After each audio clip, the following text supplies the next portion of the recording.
What's up, my people? This is T again on the Stop Sinking Show, podcast number 2 of 345,000. So let's keep it going to infinity. Today, I want to talk to you about your biggest asset and how it's the hottest commodity and how it's being traded for billions of dollars, and it's making other people those billions while it's keeping you broke and you scattered. So stick with me today.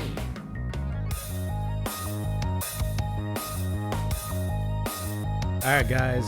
So biggest asset, that sounds like an oversell, right? Like, what is this biggest asset, this hottest commodity that is making other people billions, but it's keeping me broke? What is this thing? Like, what's going on? And with no exaggeration, what's the number one asset that we have on a daily basis?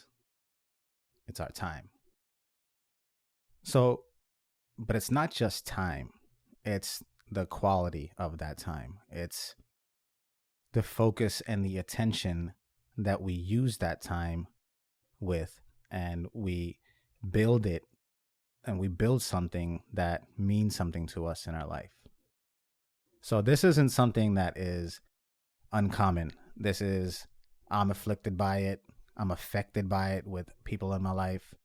And so what I want to talk to you about today is the idea of attention and distraction, the importance of your attention, and what's at stake if you don't mind it, if it doesn't become something that you can govern. We'll talk a little bit about what's distracting you and what's taking your attention away. I want to share some things that I've learned, the things that I've recognized, and what you can actually do, some actionable things that you can take away so you can mind your attention. And then I would love to share some success stories or some examples of what happens when attention is humming and you're able to focus on your things and what's going on and how that improves all the things that you're working on. So we'll get right into it. Now, I obviously, everybody, if you recognize on a daily basis, the first thing you do when you wake up, what's the first thing that's begging for your attention? Right? It's your cell phone. What's on the cell phone? It's apps that have been created and algorithms that are constantly trying to decipher what it is that they can show you that will keep you on there as long as they can keep you on there. Now, that's cool for the apps. And it's very valuable if you use them for business. And it's very valuable if you, on the other end, are targeting customers' attention and you want them to be infiltrated by your content and your information.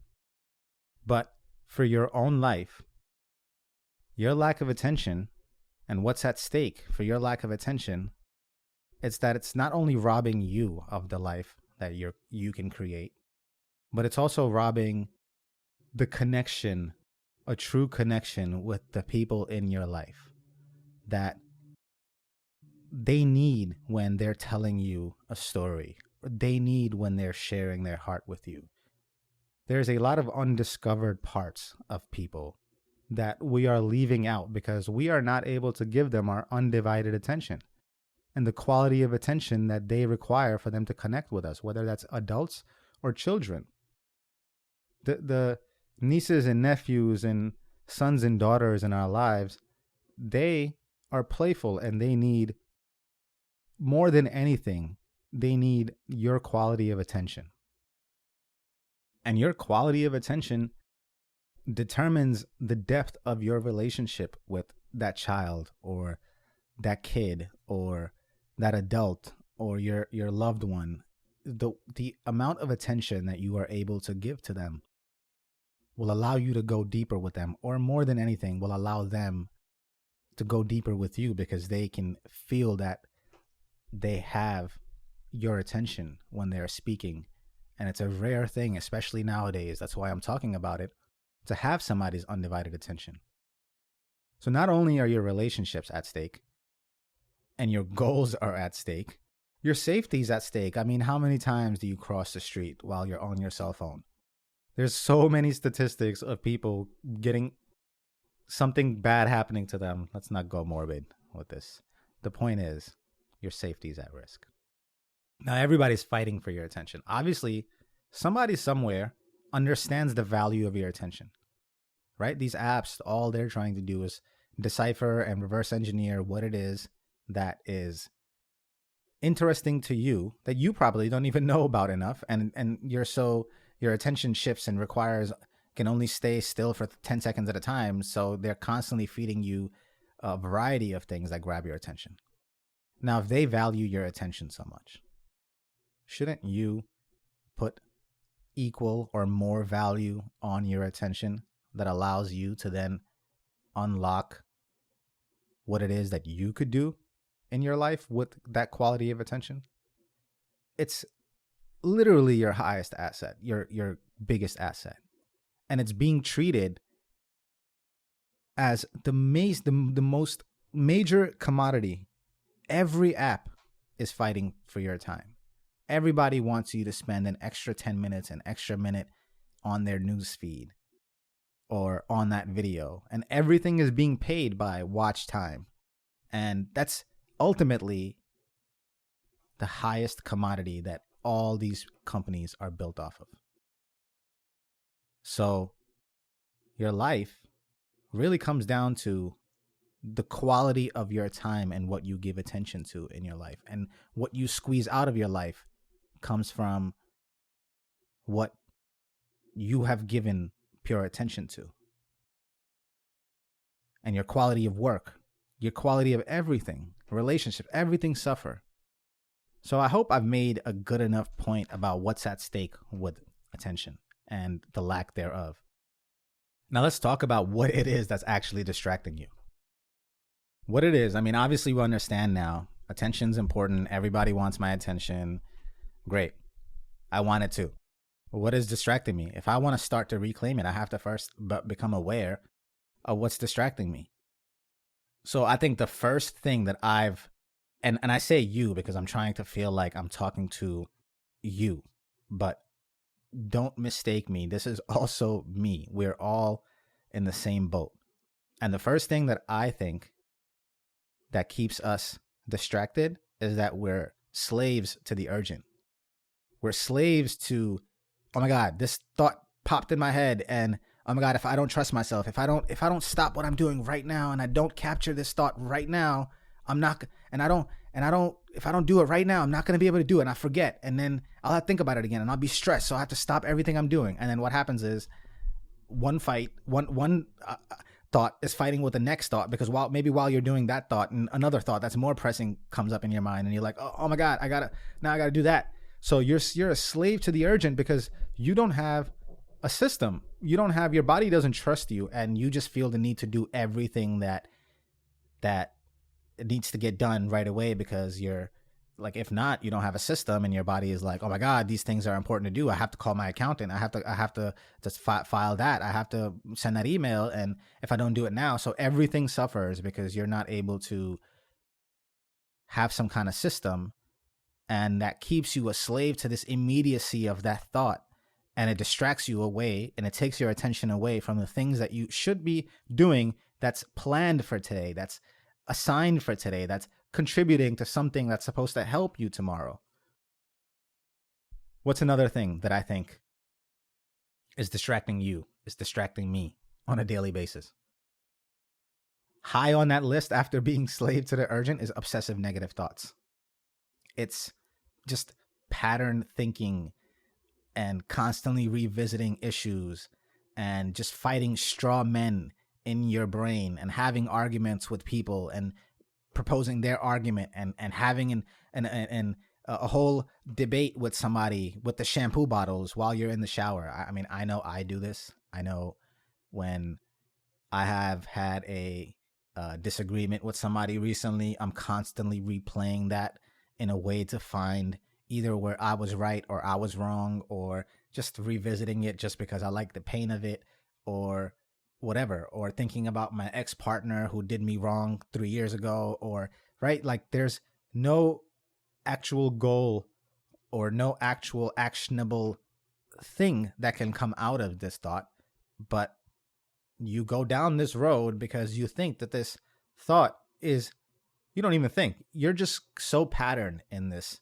behavior where your attention is taken away. And I'll talk a little bit about how you can reclaim some of this time, because I get upset with myself when I'm in the shower and I find myself 5-10 minutes later, oh my God, I was lost in this negative thought for so long. I could have used this time to think about my business or what I'm going to talk about today on a video or on a podcast. Instead, I thought about unresolved issues and pattern thinking that just constantly brings me back to revisit the negative. Another thing that feeds those negative thoughts is our addiction to these relationships that we have, our toxic relationships in our life that we know are not necessarily good for us, but we love them. We love not necessarily just them as the person. We love the feeling of that toxicity. We love the ups and the downs, and we're addicted to it. And that addiction to negative thoughts and addiction to those toxic relationships keeps us wound up in those negative thoughts. And it constantly feeds this never-ending loop. And it just robs us of attention on a daily basis in all those moments that could amount to something. In line with kind of those negative thoughts, another thing that I think distracts us is these unrecognized needs of our ego. And it's not that they're unrecognized necessarily, because we post memes about them and we know that we relate to them. But they're unrecognized, as in they're unconscious, because they still govern our day-to-day, and we're not able to do anything necessarily to snap us out of it until hopefully we are consistent with some things that hopefully, I'll mention later. Now, what is that? What do I mean by unrecognized needs of the ego? I mean, the reason why we're on social media as soon as we wake up, and why we post a story and we check it all the time to see how many people watched it or how many people liked the post that we put up, or we're for vanity purposes, we're seeking fulfillment out of these recognition based things that are outwardly, and just using social media to constantly feed us this loop of judgment and seeking and needing to be fulfilled with, we don't even know what, just getting the applause where we need it, and then we use that social media to feed that judgment loop also, and we judge other people, and we have those judgments about them in a way to just mask our insecurities. But we gossip about these people, we talk about them, we ultimately use all these things and all these judgments that we see when we're scrolling social media, and we see, oh, this person is doing that or that person. All those things we're only sensitive. You can only see in others the parts of you that you have grown sensitivity in. If you didn't have that hypersensitivity in that part of you, you wouldn't, somebody else looking at that person notices other things because they're hypersensitive in those areas. So just as a recognition of that fact, you can at least admit, you have to admit to yourself that if I'm noticing this thing about that person and I'm judging them, that it's probably something that I judge myself for, and it's probably something that I'm insecure about.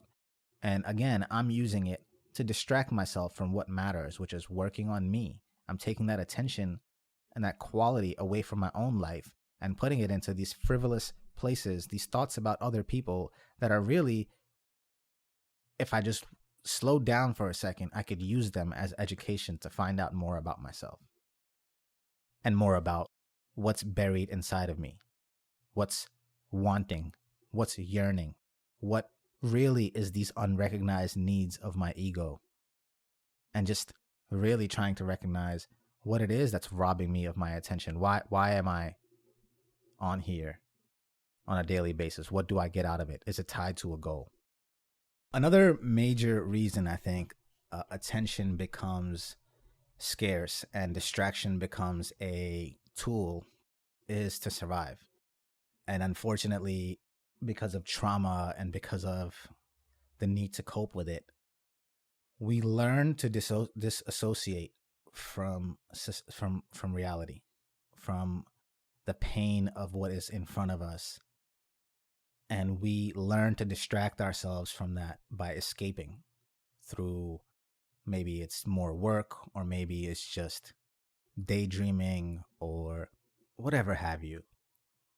The point is, there are some real life reasons for why our attention isn't necessarily always under our reins. And it's okay. But what I would love to start talking about now is what it is that we could do. Because, yeah, I get it. We're all slaves to the urgent, and we all live in a time where everybody's fighting for attention. So what can I do to gain that power back? Well, number one, I think, again, to start, would be to not be a slave to the urgent, right? And what does that mean? I mean, that's so easy to say, but how do you do that? And I'll dive into this more on another podcast about the method that I use and what productivity system I'm into. But if you guys are interested, look up GTD. And it's this idea of the only way that you can stop being a slave to these immediate urgent thoughts that you have that need to get done is by getting your brain and your body to trust you. And what do I mean by that? To trust you that if you don't do it now, that it will get done later. And how does that happen? You have to capture it. You have to put the way that email comes and everything goes into your inbox and you're supposed to filter it and sort through it. In a similar fashion, you should, with every thought that has some sort of an action item tied to it, requires capturing. And you need an inbox that captures all of your thoughts, that then your body can trust. At least if I don't do it now, and if it takes less than 2 minutes, you do it. If not, you delegate it to the system. Again, I'll talk more about this on another podcast, but the point is, the only way to not be a slave to the urgent, your brain can't remember to remind you to do something. Your brain can remember a lot of things, but it can't remember to remind you at 2 p.m. on Friday to do this thing. It's just not possible, right? Unless you're just hyper anxious and looking at the clock for the next 4 days. It's just not going to happen, right? So you need a system, and your body needs to trust that you actually have a system, or it's going to take back the job again of trying to remember. So you need a system. Okay, so when we're done with the task management part of our brain that keeps taking away the things, we have to start dealing with the emotional parts of ourselves that are taking away our attention. And some of the ways that I do that, and again, in another podcast, I'll talk more about this because it deserves its own attention, but it's the morning pages. It's writing every day. And there's this beautiful book called The Artist Way. So the same way I mentioned GTD for all of your productivity system for task management, look at The Artist Way. That will get you on your way for writing on a daily basis. And you don't have to overthink writing. You don't need to be a writer or a creator or some kind of, this is for any walk of life, to settle that critical mind that deserves attention from you. We have on a daily basis these two types of feelings. It's our official feelings and our real feelings. And our official feelings are what we put out on display. It's what we say when we're fine and things are okay, or yes, no problem. But our real feelings are what show up and what's probably keeping you awake at night because you're not resolving them and taking your attention away. And those real feelings need to come out somewhere. They need to come out on a page that you hate your job, or that you're unfulfilled in your relationship, or that your boss talks to you in a way that you don't appreciate. Those things need to come out on some piece of paper. And there's magic in that. I mean, it doesn't necessarily mean the next day you'll do something about it. But if you in a 5-month basis continue to write the same thing that you're upset about, you will find yourself making your official feelings closer to your real feelings and living an authentic life. And that allows you to regain your attention and start putting that into things. And in that also, the same kind of space that writing gives you and allows you to discover parts of your real self. The other thing that I would mention that allows you to fix your attention is meditation. Now, it's something that I started in the last 40 days. So it's not something that I could say I'm some sort of expert and, it's meditation or nothing else, because I've always had good attention and the ability to focus without meditation. But I can tell you in the last 40 days, I'm able to see what would have frazzled me, or emotions. Again, we're talking about emotions here. What would have frazzled me, I can find that distance between me and that emotion and give myself permission to feel it or not, and let myself sometimes walk away from it, because I know I need that reserve emotional energy so I can put it into something else that's actually productive. And that allows me to regain my attention and reclaim my life. So another way in meditation that I learned to do this, that really helps me with these negative thoughts and these things that come up, is this idea of labeling. And it's just labeling what is going on for the sake of awareness. Just calling them out, not with any judgment. For example, if you're having a negative thought, or if you're supposed to be concentrating on your breath and your mind drifts away, instead of saying, oh my God, I'm distracted again, oh my God, I like judgment and all that like emotional wound up energy that comes with recognizing that, instead of that, just label it and say, thinking. So like if I have negative thoughts about something that's judgment related, all I say when I recognize it and I'm aware of it, whether, and that's what meditation allows you to do, is get aware of it a little bit faster. But as soon as I become aware, I say judgment or girlfriend thoughts, for example, because I'm just having obsessive negative thoughts about something that is unnecessary. So instead of saying even what I just said, unnecessary, because I loaded it with such haste, just saying judgment, anger, hurt, thinking. And instead of pushing it away, just call it out. And once it's seen, once it knows that you recognize it, it has this like beauty of just fading away. So I would try that in the labeling and see if it allows you to regain some of that attention back when you become aware, so you can go back to doing what it is that you should be doing. And ultimately, you just need to practice concentration. You just need to practice attention. There's the Pomodoro where you can 25 minutes, 5-minute break, depending on the kind of work that you do. You can practice attention for a focused 25 minutes. You can at least give yourself 25 minutes and practice it, because we practice distraction way more than we practice attention. So it's no surprise that we don't, and we're not good at it. So success stories, examples of attention successes, and why should I work on my attention? I mean, I already said why attention is important and what's at stake, but on the other side of that greenery, what can I experience? Well, the first thing I'll say and I'll bring up is the 10,000 hour rule. Now, why did I bring up the 10,000 hour rule? I can't even speak. The 10,000 hour rule. Say that 10 times fast. Say that 10,000 times fast. The people that you admire that are great at something are only great at that thing because of their time accumulated in that task. That means your greatness lies behind that door and that hallway of boredom and distraction. And as long as you stay on course, even if you bump the walls and stop and slow down sometimes, you will arrive at your peak performance. You will arrive at a place where someone else will look at you and wonder how you got so good at something. So your attention, and the people who have been able to tame their attention, can accumulate mastery much faster, and they seem extraordinary.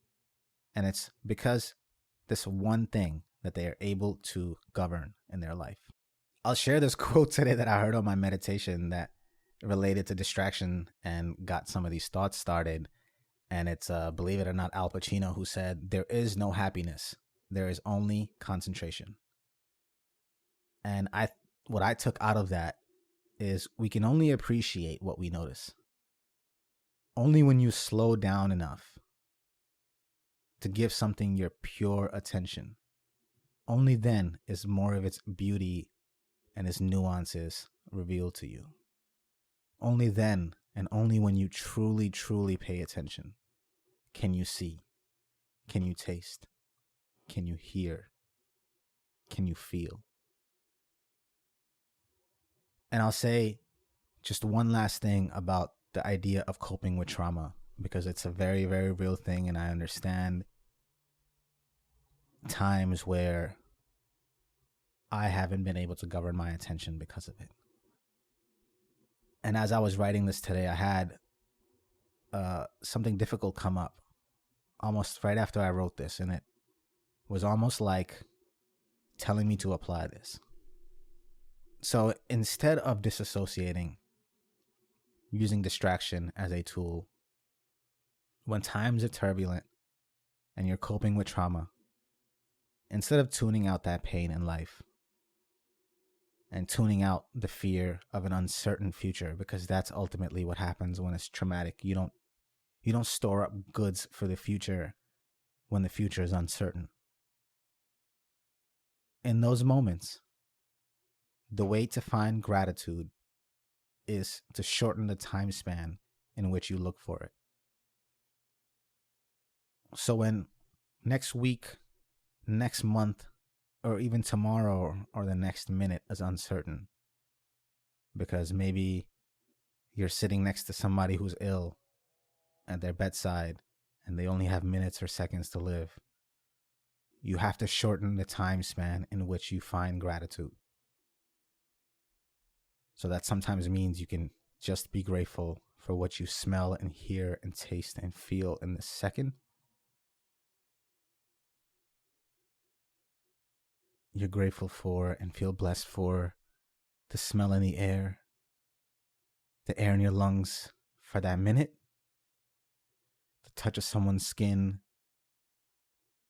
the blessing of their momentary presence, or any comfort that you can derive just from that passing moment.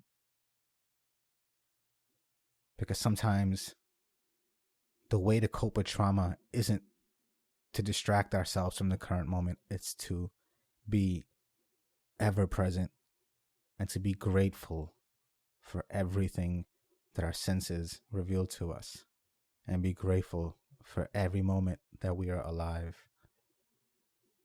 And that will allow us just a little bit more to reclaim our life the way we imagine it, our attention the way that we govern it. So guys, that's what I wanted to share with you today.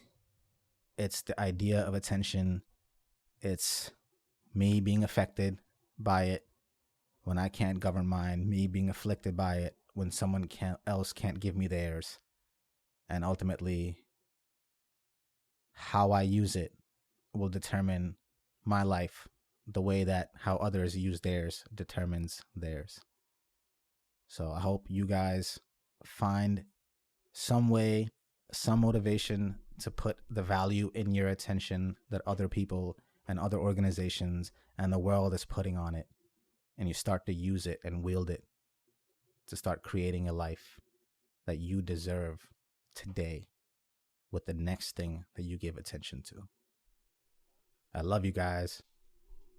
As always, if you got something out of this, please at least just share it with one other person. That's all I ask. Thank you so much. I will see you in the next episode. Much love.